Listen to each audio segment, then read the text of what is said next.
Moi, je peux vous garantir hein, que si j'avais été en France, que mes enfants étaient homeschoolés, que du jour au lendemain, Macron, je ne sais quel connard, décide de faire une loi pour dire maintenant tu mets à l'école de la République, je prends l'avion dans les 24 heures. Hein. Je prends l'avion dans les 24 heures. Mais évidemment, pour pouvoir faire ça, il faut pouvoir faire ça. Vous voyez ce que je veux dire? Alors, vous voyez, donc je prends cet exemple-là parce que ça touche les enfants, parce que du coup, c'est quelque chose de bien, on va dire, à minima, pour une personne qui va être quand même obligée d'arrêter le homeschooling, peut-être de bouger. Parce que peut-être la personne fait du homeschooling dans un endroit où voilà, il n'y a pas de bonnes écoles, ou peut-être de bouger pour mettre son enfant dans une bonne école. Vous voyez ce que je veux dire? Enfin, quoi qu'il en soit, passer de école à la maison à école normale, ce sera toujours un immense traumatisme pour l'enfant. C'est comme si, et encore, c'est pas exactement ça, mais c'est comme si vous, en tant qu'adulte, vous aviez toujours travaillé en remote, en full télétravail, et du jour au lendemain, vous vous retrouvez dans un bureau. Mais c'est pire que ça, parce qu'en tant qu'adulte, on a quand même un système émotionnel qui est mature, etc. Donc on peut voilà, encaisser les coups, alors que l'enfant ne peut pas encaisser les coups comme un adulte. Donc c'est ultra violent, l'État français n'en a rien à foutre bien sûr. Mais enfin bref, vous voyez ce que je veux dire? Donc, si les gens, vous voyez comme les gens se retrouvent pris au piège pour des choses hyper importantes qui concernent la psychologie de leur enfant. Donc si déjà pour ça, les gens en fait sont bloqués et ne réagissent pas, ils réagiront d'autant moins pour des questions on va dire moins importantes comme la fiscalité, comme le business, etc. Donc ce qui est arrivé à ces enfants-là, c'est ce qui arrive aussi à des entrepreneurs en permanence. À savoir que le gars, il a une boîte qui marche. Il a une boîte qui marche, il attend, il prend son temps, il pense qu'il a le temps, il ne fait pas de mouvement très agressif, il ne va pas chercher de nouveaux contrats, il ne va pas chercher de financement privé, il ne va pas chercher à développer son marché. Soit ça marche aujourd'hui, ça marchera demain. Il touche ses petits 3 000 € par mois, ses petits 5 000 € par mois.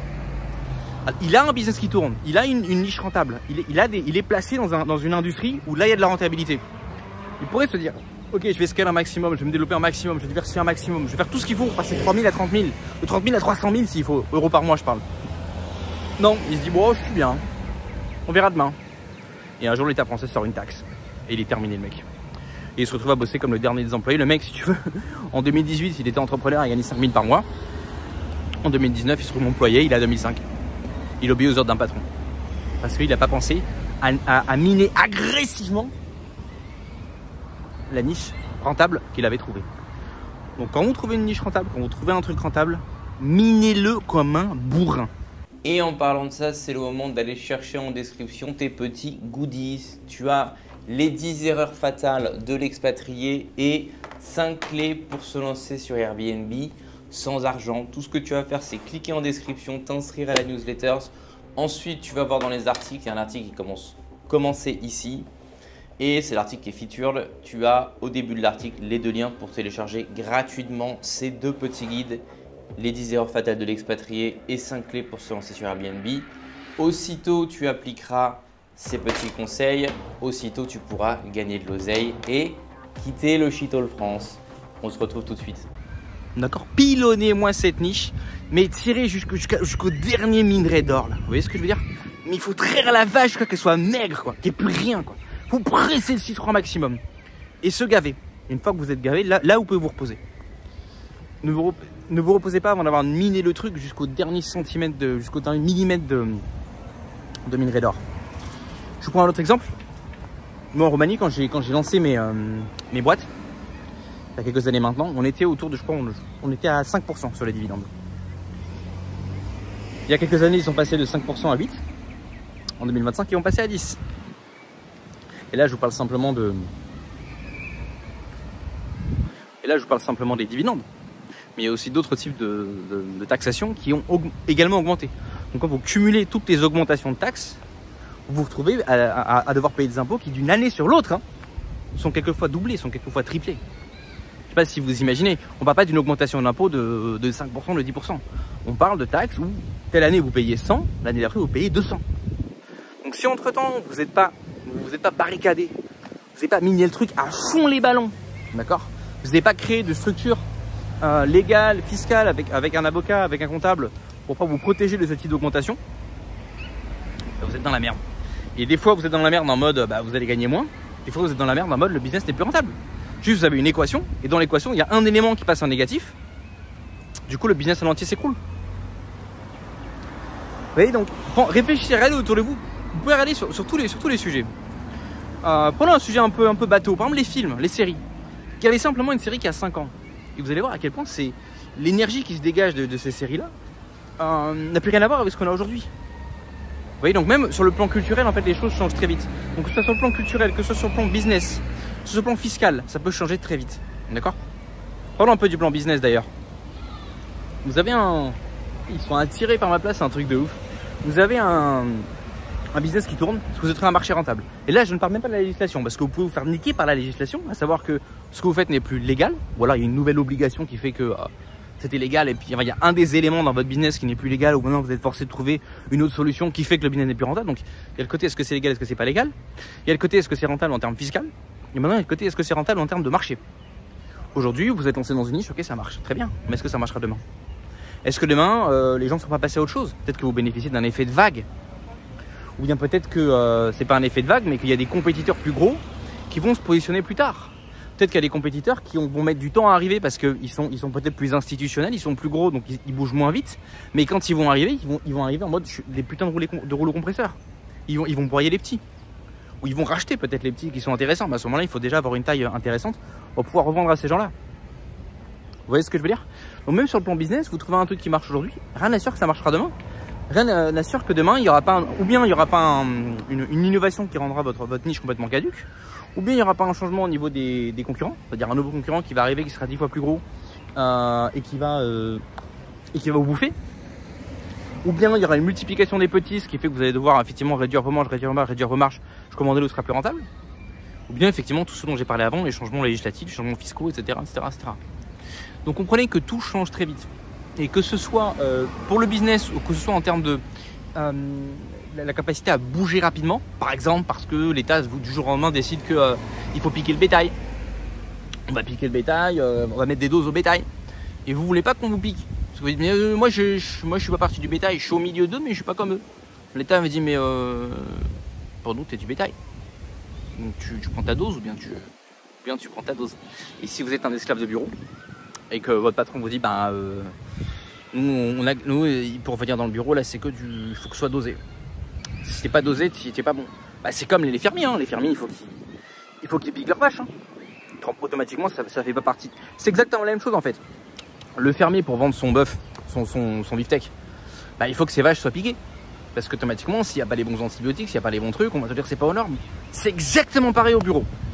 Pour que le bétail de bureau soit aux normes, il faut qu'il soit piqué. Et donc, si d'une année sur l'autre, l'État dit cette année il faut piquer tout le monde, et puis que c'est un truc qui va vous filer des crises cardiaques, qui va vous filer des saloperies, qu'est-ce que vous voulez faire si vous êtes un esclave de bureau? Vous n'avez pas le choix. Vous n'avez pas le choix. Encore pire, si on vous dit oui, en fait, pour aller dans l'école, le jeune bétail, le bétail adolescent, le bétail enfant, il faut qu'il soit piqué lui aussi. Moi, je veux pas que mon enfant il soit piqué. Ah oui, mais pour aller dans l'école, il faut qu'il soit piqué. Ah je le retire de l'école. Ah mais t'as pas le droit parce que le homeschooling est interdit. Ah, tu te fais niquer par la droite et par la gauche, en sandwich, comme François Hollande. Tu vois ce que je veux dire? En sandwich, qu'est-ce que tu fais? C'est le moment de se barrer, mais tu peux pas puisque tu n'as pas cette liberté géographique. Pourquoi? Parce que tu es enchaîné géographiquement à une activité économique qui te force à rester à tel endroit, à tel moment. D'où l'importance de développer des systèmes qui vous permettent déjà d'être indépendant géographiquement dans un premier temps, et ensuite indépendant évidemment en termes sur la question du temps, temporellement. À savoir qu'en gros c'est délégué, automatisé, standardisé, je vous en parle tout le temps. Voilà les amis, donc gardez bien en tête que les choses bougent très vite. Il faut pouvoir pivoter très vite. Ce qui est rentable aujourd'hui ne le sera peut-être pas demain. Ce qui est à la mode aujourd'hui ne le sera peut-être pas demain. Ce qui est légal aujourd'hui ne le sera peut-être pas demain. Ce qui est possible aujourd'hui à cause du landscape fiscal ne le sera peut-être pas demain.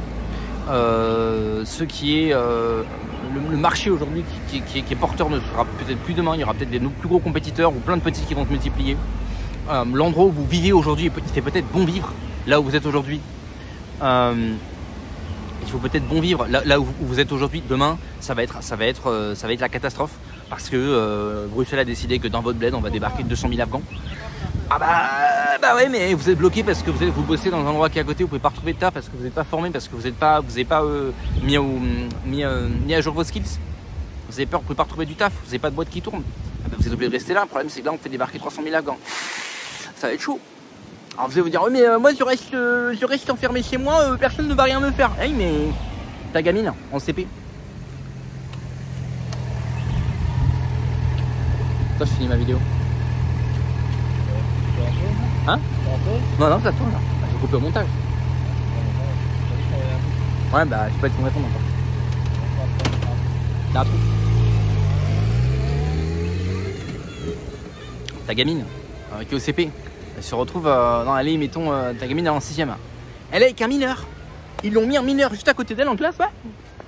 C'est un type que toi, tu le vois, tu te dis, mais il doit avoir la cinquantaine celui-là. Non, non, non, t'assure, il a encore 16 ans, c'est écrit sur son papier. C'est écrit sur le papier que l'administration française lui a donné il y a 2 heures. On lui a dit non, il a 16 ans, il n'y a pas de problème. Je dis bizarre quand même, parce qu'il a pas mal de rides, il a des poils blancs de barbe déjà. Normal qu'il soit à côté de ma gamine qui en a 11 quand même. Sachant que dans leur pays, 11 ans, tu vois, c'est considéré comme une fille quand même très adulte. Hein. Vous avez compris ce que je voulais dire. Ah bon, on te dit qu'il est mineur. Donc ta gamine, elle est en classe, elle est à côté d'un mineur afghan. Tu fais quoi? Hein? T'as pas le choix, c'est la seule école du coin. De toute façon, voilà, tu vas la changer d'école, mais ce sera l'année prochaine. Tu vois ce que je veux dire? D'où l'importance de pouvoir dire hop hop hop. Moi on me pique pas, mes gosses on les pique pas. Si vous faites débarquer du béquet du mineur isolé du Burkina Faso, je me casse. Et pour ça il faut une certaine liberté géographique. Et même le mieux c'est d'avoir la liberté géographique et temporelle. Généralement quand on a la liberté temporelle, à savoir que le business c'est automatisé, délégué à des équipes de confiance et des managers, on a aussi la liberté géographique, mais dans un premier temps on peut avoir la liberté géographique en montant des business en ligne, en devenant freelance par exemple, en travaillant à distance, même si vous serez entre guillemets comme dit l'autre, esclave freelance, vous serez derrière votre écran, mais au moins vous avez la possibilité de vous casser quand vous voulez, ou de bouger dans des endroits où vous ne serez pas dérangé par toutes ces petites choses là. Donc les amis, que ce soit en termes d'opportunités, en termes de marché, tout peut changer en 24 heures. Que ce soit en termes fiscal, tout peut changer en 24 heures. Que ce soit en termes de législation, tout peut changer en 24 heures.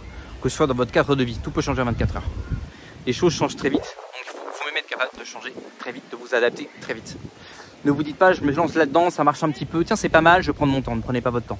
Si c'est rentable, on bourrine à fond la caisse et on mine jusqu'au dernier millimètre de minerai d'or.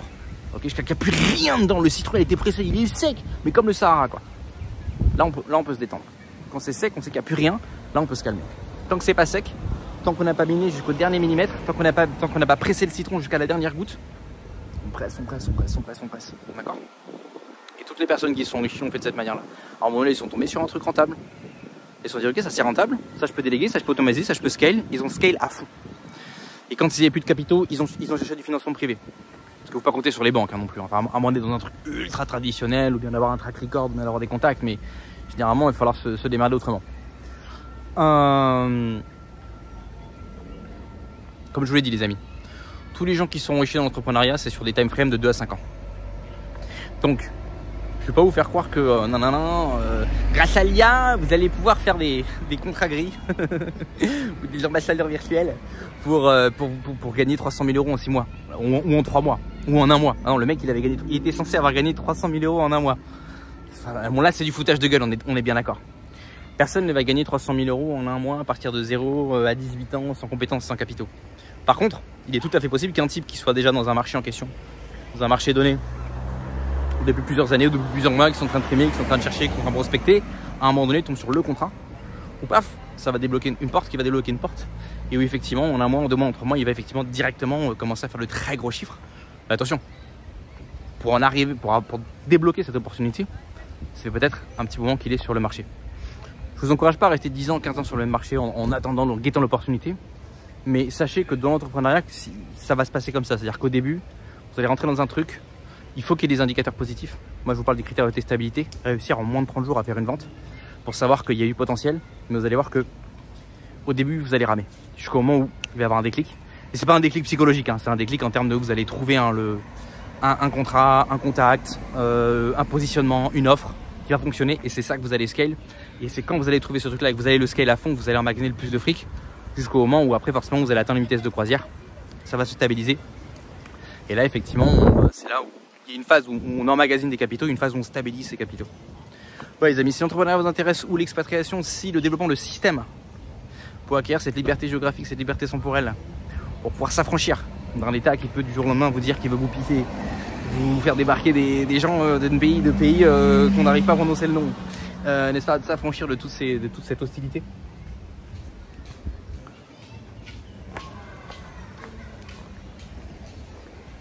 Putain, je croyais qu'on avait volé ma trottinette. Si vous voulez développer des systèmes d'utilité, ça se passe en description dans The Lounge. The Lounge, c'est ma newsletter, ce sont mes contacts privés à qui j'envoie le plus régulièrement possible des emails avec des tips business puissants, actionnables, concrets, à l'abri des regards indiscrets, c'est-à-dire à l'abri des gauchos, du fisc, des rageux et des concurrents. Donc checkez la description, c'est gratuit, vous vous inscrivez. Il y a déjà dessus pléthore d'articles intéressants pour vous lancer, pour travailler votre business, pour travailler votre mindset, pour lancer des business intéressants, trouver des business ou pour ceux d'entre vous qui veulent un business clé en main, je vous explique de A à Z comment vous lancer dans Airbnb. Donc ça se passe en description, inscrivez-vous, c'est gratuit et abonnez-vous aussi à la chaîne. On se retrouve le plus rapidement possible sur Impair Digital. Ciao.